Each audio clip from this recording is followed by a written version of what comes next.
ఏపీలో వైసీపీకి మరో షాక్ తగిలేందుకు రంగం సిద్ధమైందన్న సంకేతాలు వినిపిస్తున్నాయి. టికెట్ రాకపోవడంతో టీడీపీలో చేరేందుకు Penamaluru sitting MLA Parthasarathi ready అవుతున్నారు.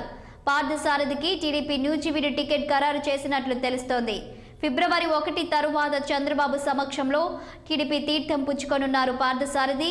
తండ్రి వర్ధంతి కారణంగా పార్థసారథి పార్టీ మారే ప్రక్రియ ఆలస్యం అవుతుందని రాజకీయ వర్గాలు చర్చించుకుంటున్నాయి. దీనిపై అటు టీడీపీ ఇటు పార్థసారథి నుండి అధికారికంగా ఎలాంటి ప్రకటన వెలువడలేదు. అయితే పెనమలూరు టికెట్ను మాజీ ఎమ్మెల్యే బోడే ప్రసాద్ ఆశిస్తున్నారు. ఈ నేపథ్యంలో పార్థసారథిని న్యూజివీడుకు పంపించేందుకు టీడీపీ నిర్ణయించుకున్నట్లు తెలుస్తుంది. అయితే జనసేన టీడీపీ పొత్తులో భాగంగా సీట్ల పంపకం ఇంకా జరగలేదు. ఈ తరుణంలో పార్థసారథికి న్యూజివీడు టికెట్ కేటాయించారనే వార్తలపై అనుమానాలు రేకెత్తిస్తున్నాయి.